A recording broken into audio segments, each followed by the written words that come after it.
Alright guys, welcome back to the channel. Now today, Sadiq Khan is back at it again. He's back at his race baiting ways. He's back at his stoking up tensions with the UK's biggest ally, the United States of America.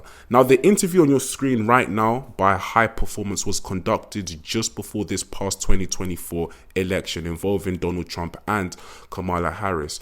And you'd think that with polls surging and Trump looking like a heavy favorite to win the 2024 presidential election, that he would cool down the rhetoric that he used previously during Trump's first administration in 2016, whereby they were going back and forth on Twitter briefly. But no, you know, Sadiq Khan is just fueling up tensions at this point, and this is not a good look for the UK when it comes to dealing with the US in regards to trade and other aspects of what's meant to be a close-knit relationship between the two nations. Previously, we've spoke about David Lammy's past rhetoric towards Trump and how he was backtracking in an interview that he conducted recently. And now you have Sadiq Khan adding fuel to fire. And as you're going to see shortly in this interview, talking about, oh, you know, we need to bring Trump down. I want to take him to mosques. I want to show him the diversity in the United Kingdom. I don't believe that Donald Trump has time for you. You know, the US is in a mess right now and they have their own problems right there. All you need to do as the mayor of London is encourage investment. You need to just come with the right attitude, and you need to not be adding fuel to fire when it comes to this special relationship between the United States and the United Kingdom. But no, he couldn't put his pride aside, and he had to get involved in some small talk in this interview, if you ask me. So yeah, but anyway guys, I'm going to play the interview for you and then I'll come with my analysis at the end. We're about to move on to our quickfire questions. We are basically out of time. Before we go though, you've just spoken about bridging the gap and bringing people together. There's a very prominent politician by the name of Donald Trump who seems to operate in a totally opposite way. How did it feel when he kept coming for you over and over again? It's personal, right? Let's be frank. You know, if I wasn't this colour skin, if I wasn't a practicing Muslim, he wouldn't have come for me. He wasn't coming for me because I'm 5'6", right? He's come for me because of, let's be frank, my ethnicity and my religion. So it's incredibly personal to me. It affects me, my family. What worries me though is not about me and my family. What worries me is the fact that he's the leader of the free world. This is the president of the USA, a country we all adore, love. We love Americans, we love American culture. But also, you know, America's like a lighthouse. You know, they can be somebody that's a source of good, ripples of hope and love, but also ripples of hate. So, you know, the fact that I was speaking out against somebody whose policies were sexist, homophobic, Islamophobic, racist, wasn't because, you know, I wanted to come to his attention, because I have a responsibility to speak out if I think something's affecting not just Londoners, but affecting all of us. And so, you know, it's not great.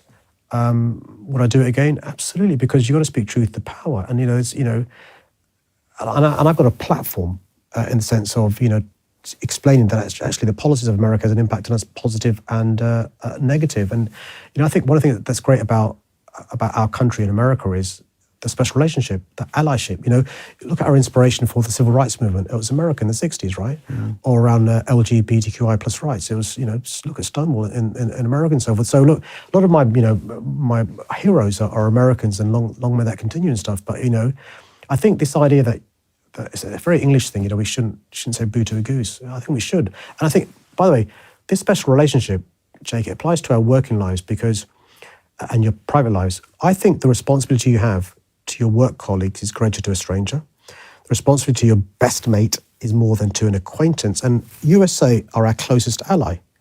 And if we can't say boo to a goose to our closest ally when they're wrong, what is the point of being best mates? Just before we do these quickfire questions though, because I think this is interesting. There's two options for you if Donald Trump gets into power. Ignore everything and just be like, I'm not going near him. Or, despite his behaviour, you to be the one to go, let's actually have a conversation. Absolutely. Listen, which one would you do? I would love Donald Trump, whether he wins or not, come to London and let me show him around our wonderfully diverse communities. Let me take him on the Pride March this coming summer, next summer. Let me take him to a mosque. let me take into some of our diverse communities and understand that actually it is perfectly compatible to be a Westerner and to be a Muslim. It is perfectly compatible to treat women with respect and to be a leader and to be a man. It's perfectly compatible to be somebody who, disagrees, but disagrees agreeably. Of course, look, we're not one homogenous society. You know, I haven't discussed politics, but we all have differences. That's fine. That's the joy of a democracy. Pluralism is a good thing. But the idea that you get abusive, you use the power you've got of, having the millions of followers he has to get people to spread hatred against me is just, I think, not, it lets down the position of being president. It lets down, the position that the White House gives to people when they become president. Also, and it forgets the rich histories of our two countries. Well, look, good luck getting Donald Trump to a Pride March. That's the optimism coming out in you, I think, right there. Finally, quick fire questions. Sure. What are the 3 most important, non-negotiable behaviours that matter to you?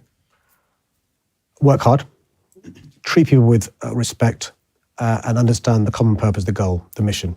Sadiq Khan should take his own advice in relation to that last point, understanding the goal and the mission, which he is not honouring and he is not adhering to. The goal and purpose of being the Mayor of London is to find various ways to improve and enhance the London experience for everyone coming to visit and for those that live in the capital. Sadiq Khan should not be stoking up and whipping up tensions between the UK and the US. It's gone on for too long. I don't even believe Trump has spoken about him for the past couple of years, and he wants to reignite former past friction between himself and Donald Trump. I think he's just doing it for attention, if I'm honest. I think subconsciously Sadiq Khan wanted Donald Trump to win so that he can have this imaginary feud in his head in relation to Donald Trump. He should be focusing about London. London should be his main priority. He shouldn't be worrying about foreign affairs and foreign election results. He needs to be worrying about London. There's a lot going on. He is behind on his housing target. He wants to spend tens of millions of pounds for woke lines. Phones are being snatched.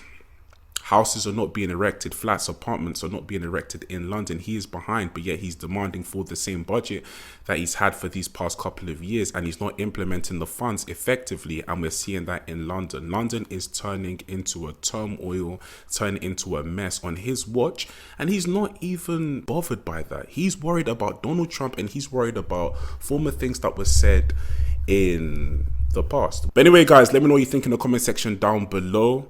What do you think is next for Sadiq Khan as well? I want to hear your thoughts in relation to that. Like, comment, share the video, subscribe, do all of that, and I'll be catching you at the next video. Peace.